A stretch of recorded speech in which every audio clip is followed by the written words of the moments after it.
जय हिंद साथियों, exam pass के यूट्यूब चैनल में आपका स्वागत है। हम लोग प्रखर बैच के एमसीक्यू को देख रहे थे। उसमें आपका आज है डे 16। इसके टॉपिक्स को देख लीजिए आप पहले। इसका टॉपिक है आपका पाषाण काल, सिंधु घाटी की सभ्यता और वैदिक और उत्तर वैदिक। ठीक है, हम लोगों ने एंशिएंट इंडिया का एक पार्ट जो है वो देख लिया है। वो आपका डे 15 में देखने को मिला है। हालांकि वो 16 का पार्ट है, लेकिन आपने डे 15 में देख लिया है, पर कोई बात नहीं। चलिए पहले क्वेश्चन को शुरू करते हैं। आपको मिलान करना है, घटना है और उसके वर्ष है। तो पहला है आपका ए कोड ऑफ एजेंटू लॉ, तो इसका आंसर हो जाएगा आपको 1776। दूसरा है एशियाटिक सोसाइटी ऑफ बंगाल की स्थापना किसने की, तो इसमें दिया गया है 1784। तीसरा है भगवत गीता का अंग्रेजी अनुवाद किसने किया, कब हुआ, 1785 में।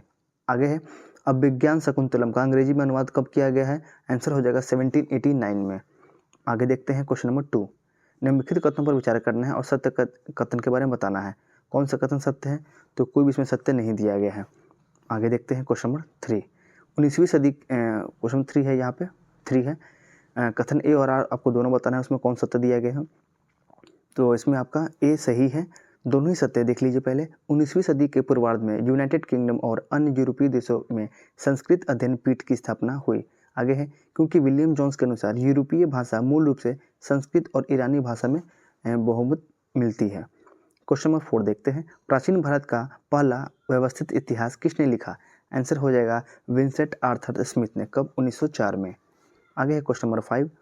मिलान करना है, पुस्तक है और उसके लेखक है, और हमें बताना है कौन सा इसमें सही दिया गया है। ये देख लीजिए, इसका हो जाएगा हिंदू पॉलिटिक्स हो जाएगा आपका केपी जायसवाल। दूसरा है the wonder that was India, answer इसका एएल बाशम। तीसरा है a introduction to the study of Indian history, हो जाएगा डीडी कोशाम्बी। और 4 है आपका इसमें लगता है ये गलत दिया गया है। चलिए आगे देख लेते हैं क्वेश्चन नंबर 6 की ओर डायरेक्ट। निम्नलिखित कथनों पर विचार करना है और असत्य कथन के बारे में बताना है। तो यहाँ पर सभी कथन जो है सत्य दिए गए हैं, देख लीजिए। ऐतिहासिक स्रोत के अंतर्गत पुरातात्विक साक्ष्य तथा साहित्यिक स्रोत दोनों को सम्मिलित किया जाता है।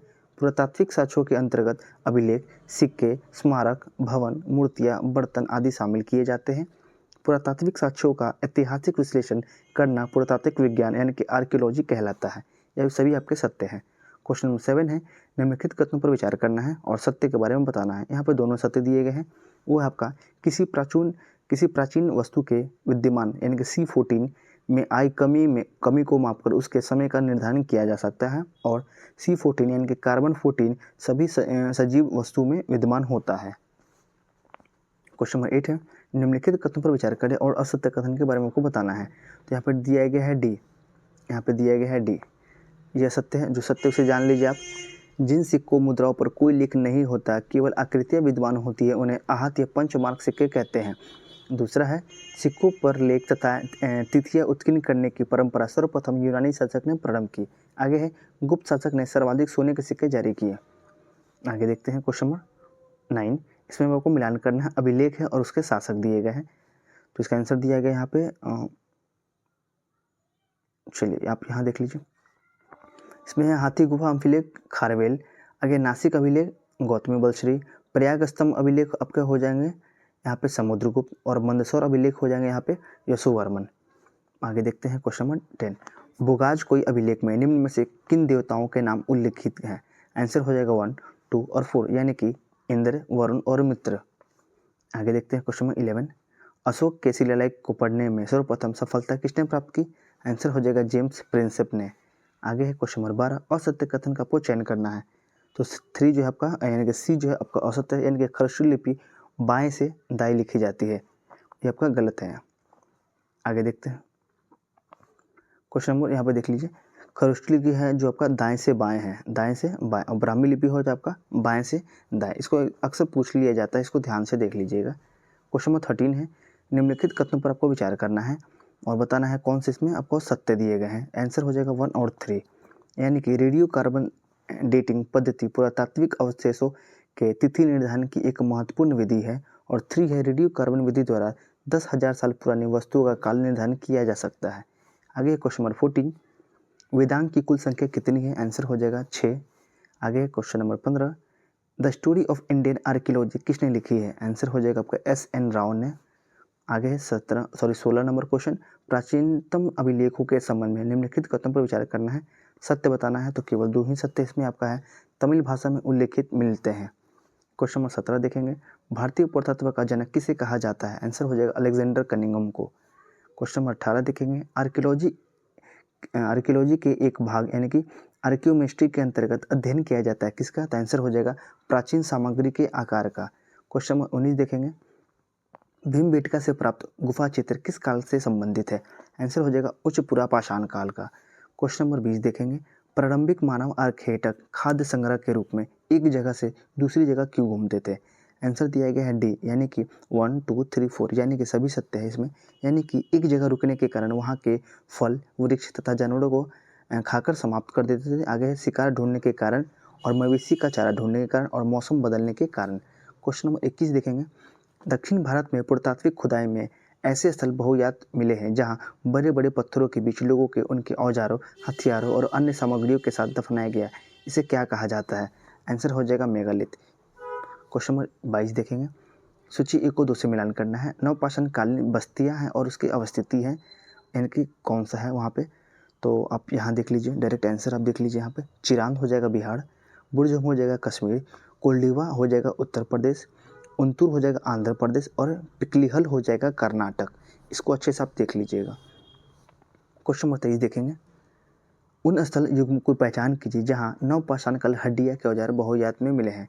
आंसर हो जाएगा बुर्जहोम और चिरांद, बुर्जहोम और चिरांद। क्वेश्चन नंबर 24 देखेंगे, प्रसिद्ध नवपाषाण कालीन स्थल सिनवार बिहार के किस जिले में स्थित है? आंसर हो जाएगा रोहतास में। क्वेश्चन नंबर 25 देखेंगे, निम्नलिखित में से किस पुरातात्विक स्थल से कब्र में मृतक के साथ पालतू कुत्ते के दफनाए जाने का साक्ष्य प्राप्त हुआ है? आंसर हो जाएगा बुर्जहोम से। क्वेश्चन नंबर 26 है, उपयुक्त का सही क्रम अनुसार आपको बताना है। तो आंसर दिया गया यहाँ पर सी यानी कि पहले हो जाएगा अहर ताम्रपाषाण संस्कृति, ये पहला है आपका। दूसरा हो जाएगा आपका कायथा यानी कि ताम्रपाषाण संस्कृति और तीसरा हो जाएगा आपका डी यानी कि मालव संस्कृति। इसका लास्ट हो जाएगा जोरवे संस्कृति। आगे देखते हैं क्वेश्चन नंबर 27, कथन आपको बताना है कौन सा सही है। यहाँ पे सी दिया गया ए सही है पर आर गलत है। यहाँ देख लीजिए सही है क्या है, तो ताम्रपाषाणिक कालीन के लोग मवेशी जैसे भेड़ बकरी आदि पालते थे और उन्हें आंगन में बांधते थे, ये आपका सही है। दूसरा जो वाला गलत है उसे छोड़ दीजिए। क्वेश्चन नंबर 28 देख लीजिए आप, उत्खनित प्रमाणों के अनुसार पशुपालन का प्रारंभ हुआ था कब? आंसर हो जाएगा आपका मध्य पाषाण काल से। क्वेश्चन नंबर देखते हैं 29, मानव द्वारा सर्वप्रथम प्रयुक्त अनाज कौन सा था? आंसर हो जाएगा जौ। आगे देखते हैं क्वेश्चन नंबर 30, निम्नलिखित में से किसको चालकोलिथिक युग भी कहा जाता है? आंसर हो जाएगा आपका ताम्रपाषाण युग को। क्वेश्चन नंबर 31 देखेंगे, आपको मिलान करना है, ऐतिहासिक स्थान है और ख्याति का कारण है। तो इसका आंसर दिया गया है डो यानी कि 2 नंबर आपका सही, सॉरी डी आंसर यहाँ पे सही है, ठीक है। कौन सा सम्मिलित इसमें? तो 2 और 3 यानी कि चंद्र केतुगढ़ हो जाएगा आपका टेराकोटा कला और हो जाएगा गणेश्वर हो जाएगा ताम्र कलाकृतियाँ। आगे देखते हैं क्वेश्चन नंबर 32, मानव के खाद्य संग्रह और शिकारी के खाद्य उत्पादन की स्थिति में पहुंचने को नवपाषाणिक क्रांति का नाम किसने दिया? आंसर हो जाएगा आपके लिए यहाँ पे दिया गया है बी यानी कि गार्डन चाइल्ड। किसने दिया? गार्डन चाइल्ड ने।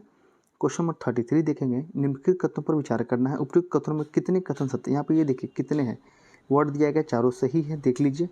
वैश्विक युग में नवपाषाण युग की शुरुआत कब से हुई है? तो 9000 ईस्वी से। आगे है भारतीय उपमहाद्वीप में नवपाषाण बसावट कब हुई? तो 7000 में मेहरगढ़ से प्राप्त हुआ है। और दक्षिण भारत के नवपाषाण बस्तियाँ ईसा पूर्व कब से? तो 2500 से अधिक पुरानी है। और कुम्हार का चाक नवपाषाण काल की खोज, ये सही है चारों। आगे देखते हैं क्वेश्चन नंबर 34 यहाँ पर, नवपाषाण काल युग की विशेषता में क्या सम्मिलित नहीं है? इसका आंसर हो जाएगा आपका डी यानी कि धातु का पहला प्रयोग प्रारंभ, ये आपका गलत दिया गया है। 35 है, ताम्रपाषाणिक संस्कृति के संबंध में निम्नलिखित कथनों पर आपको विचार करना है और सत्य कथन बताना है। तो दूसरा को छोड़कर बाकी सभी सत्य है, यानी कि इस युग में तांबे और पत्थर का प्रयोग एक साथ हुआ है और आपका ये गलत है। तीसरा आपका सामान्यतः ताम्रपाषाण संस्कृति के लोग शवों को उत्तर से दक्षिण की दिशा में दफनाते थे, उत्तर से लेकर दक्षिण में। और आगे है ताम्रपाषाण संस्कृति मूलतः ग्रामीण संस्कृति थी। आगे देखते हैं क्वेश्चन नंबर 36, मिलान करना है, ताम्रपाषाणिक संस्कृति है और उसके राज्य दिए गए हैं। तो इसका आंसर हो जाएगा आपके लिए 4 यानी कि ए का 4 है यानी कि आमड़ी सभ्यता हो जाएगा आपका सिंधु। उसके बाद दिया गया है बी का 3 यानी कि सूथी सभ्यता हो जाएगा राजस्थान। उसके बाद है जारवा सभ्यता हो जाएगा आपके लिए 2 यानी कि महाराष्ट्र। उसके बाद है मालवा सभ्यता हो जाएगा आपके लिए मध्य प्रदेश। ठीक है, यहाँ से देख लीजिए। आगे देखते हैं क्वेश्चन नंबर 37, सिंधु सभ्यता संबंधित है किससे? आंसर हो जाएगा आद्य ऐतिहासिक युग से। यहाँ पे आगे देखते हैं क्वेश्चन नंबर 38, निम्नलिखित कथनों पर विचार करना है और असत्य के बारे में बताना है। तो इसमें जो 2 दिए हैं वो आपका असत्य है, ये वाला आपका असत्य है, यानी कि यह भारतीय उपमहाद्वीप के मध्य भाग विकसित हुआ, ये आपका गलत है। आगे देखते हैं क्वेश्चन नंबर 39, मिलान करना है। हड़प्पा सभ्यता के काल निर्धारण के संबंध में सूची 1 को 2 से मिलान करना है। तो विद्वान दिए गए हैं और निर्धारित तिथि दी गई है। तो इसका आंसर दिया गया है सी, यानी कि पहला का हो जाएगा दूसरा, यानी कि जॉन मार्शल ने कब बताया है? तो 3250 से लेकर 2750 के बीच में, और मधो स्वरूप बताया है उन्होंने 3500 से लेकर 2700। मार्टिमर व्हीलर ने बताया है आपको 2500 से लेकर 1500, और फेड सर्विस ने बताया है 2000 से लेकर 1500 ईस्वी तक। आगे देखेंगे क्वेश्चन नंबर यहाँ पे 40, निम्न इतिहासकारों में किसने हड़प्पा सभ्यता के उद्भव में मेसोपोटामिया उत्पत्ति की अवधारणा पर बल दिया है? आंसर हो जाएगा E.G. चकमैके। यहाँ पे आपका ये हो जाएगा सी। क्वेश्चन नंबर 41 देखते हैं। आपको इसमें सूची 1 को 2 से मिलान करना है। इसमें हड़प्पा कालीन स्थल है और उसकी नदी है। इसके आंसर को देख लेते हैं।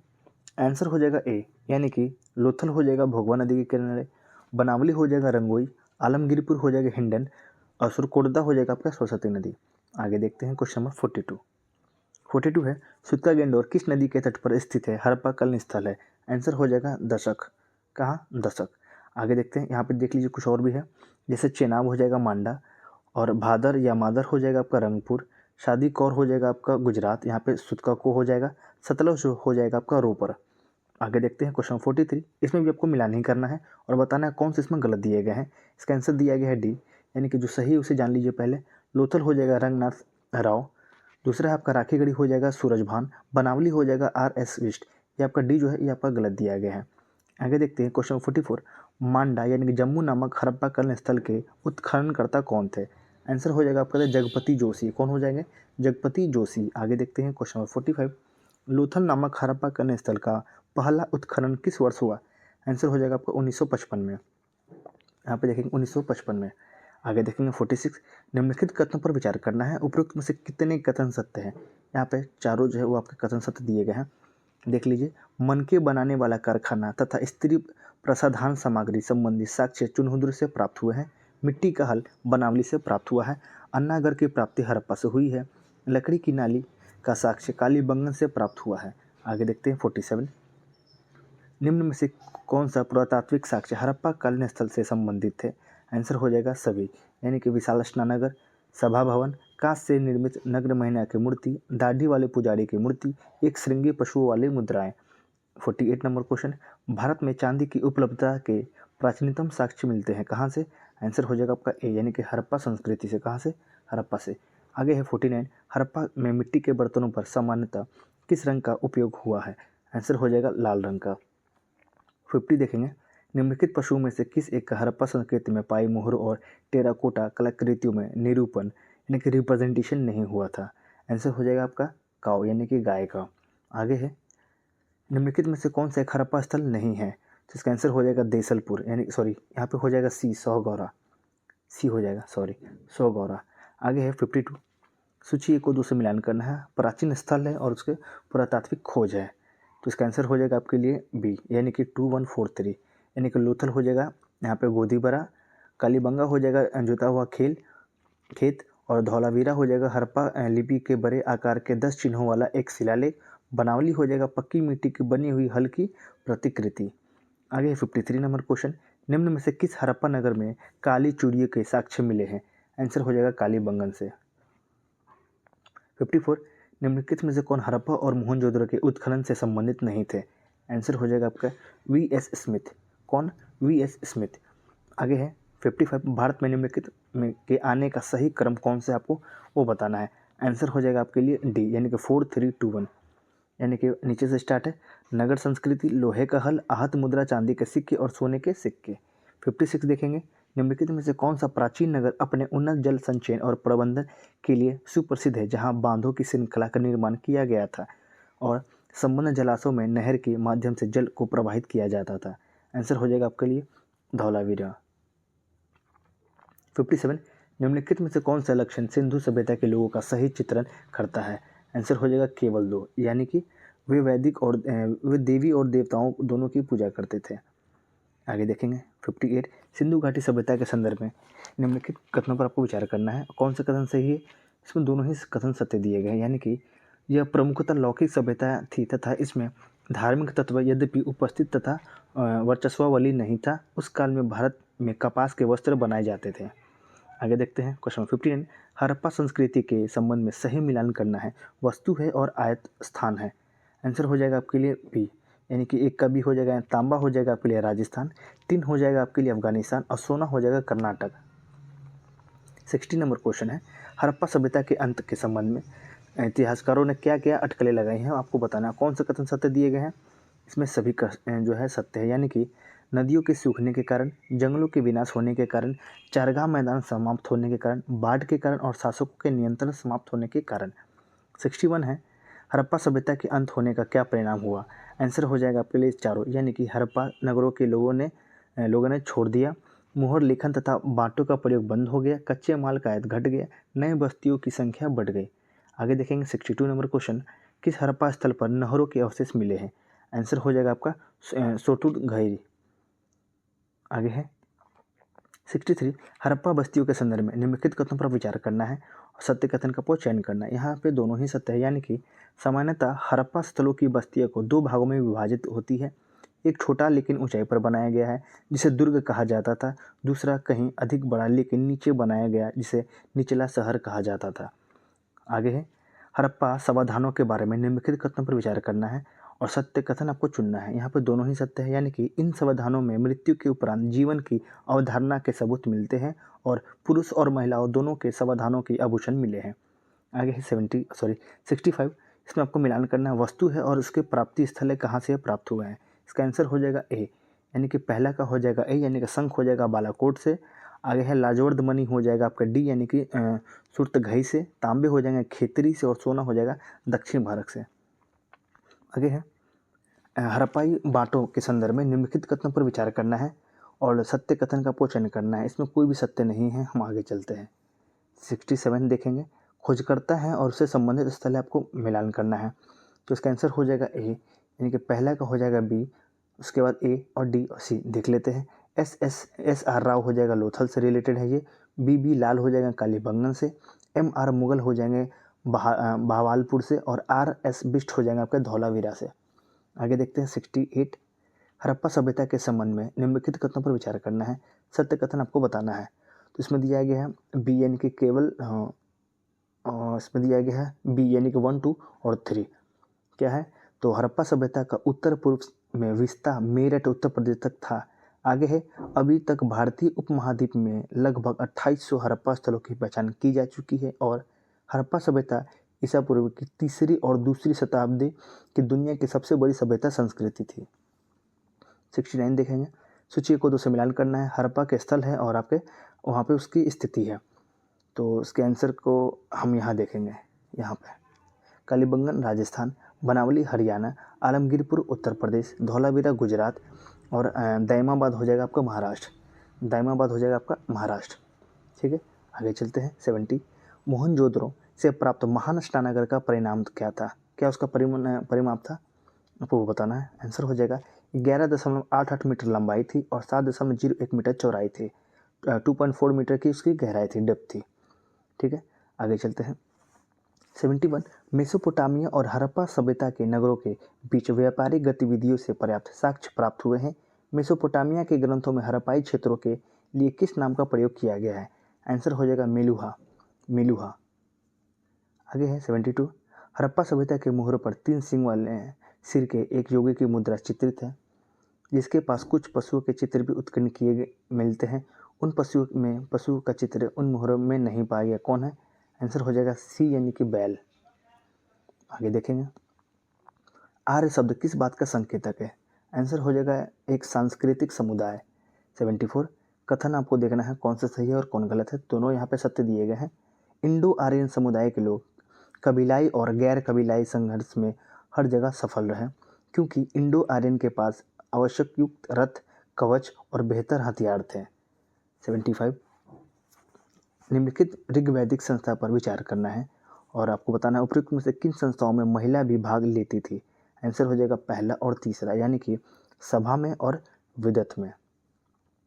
76 निम्नलिखित कथनों पर विचार करना है, आपको बताना है इसमें क्या सही है। आंसर हो जाएगा केवल एक, यानी कि ऋग्वैदिक कालीन के लोग मुख्य व्यवसाय पशुपालन था। क्या था? पशुपालन। 77 आपको मैच करना है, ऋग्वेद में प्रयुक्त शब्द है और उनकी बारंबारता है, आपको बताना है। तो यहाँ पे देखेंगे इसके आंसर को हम, चलिए यहाँ देख लेते हैं। इसका आंसर दिया गया है बी, यानी कि 5 1 2 3 4, यानी कि जनपद हो जाएगा आपके लिए 5, यानी कि 0। आगे है इंद्र हो जाएगा आपका 250, अग्नि हो जाएगा 200, जन हो जाएगा 275 और विष हो जाएगा 170। आगे देखते हैं ऋग्वेद में किस नदी को सबसे पवित्र माना गया है। आंसर हो जाएगा सरस्वती नदी। 79 है, सूची को 2 से मिलान करना है, तो इसमें देख लीजिए आपको आंसर हो जाएगा डी। हाँ डी हो जाएगा, यानी कि पहला का हो जाएगा दूसरा, यानी कि व्रीहि हो जाएगा चावल, मुद्रा हो जाएगा मूंग, यव हो जाएगा जौ और इक्षु हो जाएगा गन्ना। आगे देखते हैं 80 नंबर क्वेश्चन, ऋग्वेदिक का कौन सा मंडल पूर्णतः सोम को समर्पित है। आंसर हो जाएगा 9वां। आगे देखते हैं क्वेश्चन नंबर 81, ऋग्वैदिक काल के प्रारंभ में निम्न में से किसे महत्वपूर्ण मूल्यवान संपत्ति समझा जाता था। आंसर हो जाएगा गाय को। 82 निम्नलिखित में से वैदिक संस्कृति का सही क्रम कौन सा है। आंसर हो जाएगा वैदिक संहिताएं, ब्राह्मण, आरण्यक और उपनिषद, यानी कि ए आंसर आपका यहाँ पे सही हो जाएगा। 83 है, धर्म तथा रीत भारत के प्राचीन वैदिक सभ्यता के एक केंद्रीय विचार को चित्रित करते हैं। इस संदर्भ में निम्नलिखित कथनों पर विचार करना है। कौन सा कथन सही? यहाँ पे दोनों ही सत्य है, यानी कि धर्म व्यक्ति के दायित्व और स्वयं तथा दूसरे के प्रति व्यक्तिगत कर्तव्य की संकल्पना है, और रीत मूलभूत नैतिक विधान था जो सृष्टि और उसमें अंतर्निहित सारे तत्वों के क्रियाकलापों को संचालित करता था। आगे देखेंगे 84, निम्नलिखित में से कौन सी वह ब्राह्मवादिनी थी जिसने कुछ वेद मंत्रों की रचना की थी। आंसर हो जाएगा आपका ए, यानी कि लोपामुद्रा। लोपामुद्रा। 85 देखेंगे अब, ऋग्वैदिक काल में निष्क शब्द का प्रयोग एक आभूषण के लिए होता था, किंतु परवर्ती काल में उसका प्रयोग इस अर्थ में हुआ। आंसर हो जाएगा सिक्के के रूप में। 86 देखेंगे, सत्यमेव जयते शब्द किस उपनिषद से लिया गया है। आंसर हो जाएगा मुंडको उपनिषद से। 87 देखेंगे, प्रसिद्ध 10 राजाओं का युद्ध किस नदी के तट पर लड़ा गया। आंसर हो जाएगा पुरुषनी नदी के तट पर। 88 है, गायत्री मंत्र की पुस्तक से मिलता है, गायत्री मंत्र किस पुस्तक से मिलता है। आंसर हो जाएगा ऋग्वेद से। 89 देखेंगे, किस काल में अछूत की अवधारणा स्पष्ट रूप से उदित हुई थी। आंसर हो जाएगा उत्तर वैदिक काल, यानी कि लेटर वैदिक पीरियड से। 90 देखेंगे अब, ऋग्वैदिक कालीन आर्यों और सिंधु घाटी के लोगों की संस्कृति के बीच अंतर के संबंध में कौन सा कथन सही है।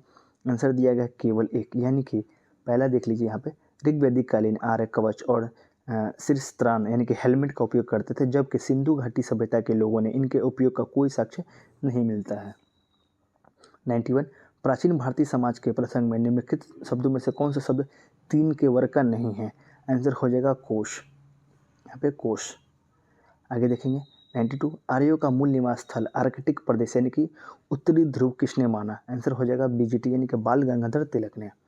आगे देखेंगे 93, यहाँ पे देख लीजिए, यहाँ पे दिया गया है पहला नंबर में। आगे देखेंगे 93 ऋग्वैदिक काल के संबंध में निम्नलिखित कथनों पर विचार करना है। कौन सा कथन सत्य है। चारों सत्य है, यानी कि ऋग्वैदिक समाज एक ग्रामीण समाज था। ऋग्वैदिक काल को मुख्यतः चित्रित धूसर मृदभान से जोड़ा जाता था। ऋग्वेद में उत्तर भारत का कुल 42 नदियों का जिक्र है, और ऋग्वेद में यमुना तथा गंगा नदी के क्षेत्र को वैदिक आर्यों की दक्षिणी सीमा बताई गई। ठीक है, आगे चलते हैं 94। आपको यहाँ पे मिलान करना है, ऋग्वैदिक नदी है और उसके प्राचीन नाम है और उसके आधुनिक नाम के बारे में बताना है। चलिए, तो इसका आंसर हो जाएगा सी, यानी कि विस्तृता हो जाएगा झेलम नदी, पुरुषनी हो जाएगा आपके लिए रावी नदी, और अस्किनी हो जाएगा चिनाब नदी, सुमोशा हो जाएगा आपका सोहन नदी। 95 देखेंगे, निम्नलिखित में से किस शब्द का जिक्र ऋग्वेद में सबसे अधिक बार हुआ है। आंसर हो जाएगा यहाँ पे पिता का, यहाँ देखेंगे ए हो जाएगा पिता का। आगे देखेंगे 96 ऋग्वेद का ब्राह्मण ग्रंथ है। आंसर हो जाएगा आपका ए, यानी कि कौशिकी ऐतरेय। आगे देखेंगे 97 सामवेद के अध्येता को क्या कहा जाता था। आंसर दिया गया यहाँ पर सी, यानी कि उद्धता। यहाँ पे सी हो जाएगा। यहाँ पे देख लीजिए आप, आगे देखेंगे 98 उत्तर वैदिक काल के संबंध में निम्नलिखित कथनों पर विचार करना है। कौन से कथन सत्य है? तो आंसर हो जाएगा तीनों, यानी कि उत्तर वैदिक काल में सामवेद, यजुर्वेद एवं अथर्ववेद तथा ब्राह्मण ग्रंथों, आरण्यक एवं उपनिषदों की रचना हुई है। उत्तर वैदिक काल के लोगों से लोहे से परिचित थे, सही है। सभा में स्त्रियों का प्रवेश निषिद्ध हो गया था, ये सारे कथन आपके सही है। 99 है उत्तर वैदिक काल के संबंध में असत्य कथन का आपको चयन करना है। तो इसमें डी जो है असत्य है, यानी कि 16 प्रकार के संस्कारों का उल्लेख मिलता है, इसमें सिर्फ ब्राह्मण तथा क्षत्रिय ही उपनयन संस्कार के अधिकारी थे, ये आपका गलत है। क्वेश्चन 100 देखेंगे, सर्वप्रथम किस ग्रंथ में 4 आश्रम बताए गए हैं? आंसर हो जाएगा जम्बालू उपनिषद। यहाँ पे देखिए जम्बालू उपनिषद में, ठीक है, जम्बालू उपनिषद यहाँ पे देख लीजिए। चलिए आज का जो कल का जो टॉपिक है हम लोग देखेंगे, वैसे भी हम लोग ने जैन बुद्ध धर्म और महाजनपद सब हम लोग ने देख लिया है, क्योंकि ये डे 16 का था तो हम लोग ने इसे पहले ही देख लिया है और आज हम लोग डे 15 देख रहे हैं, यानी कि जो अगला वीडियो आएगा आपको उसमें डे 17 देखने को मिलेगा। उसमें क्या होगा वो वीडियो आने पे आपको पता चल जाएगा, ठीक है। तो आशा करता हूँ आपको ये वीडियो अच्छा लगा होगा, तो प्लीज़ वीडियो को लाइक कीजिएगा और अपने दोस्तों के साथ इसे शेयर भी कीजिएगा और इस चैनल को सब्सक्राइब कीजिएगा। अगर आपको उसका PDF चाहिए तो टेलीग्राम में जो है टेलीग्राम में इसका लिंक जो डिस्क्रिप्शन में डाल दिया गया, टेलीग्राम से पे जाइए और इसका PDF को आप डाउनलोड करके अच्छे से इसका जो एक्सप्लेनेशन है उसे आप देख लीजिए, ठीक है। चलिए तब तक के लिए जय हिंद।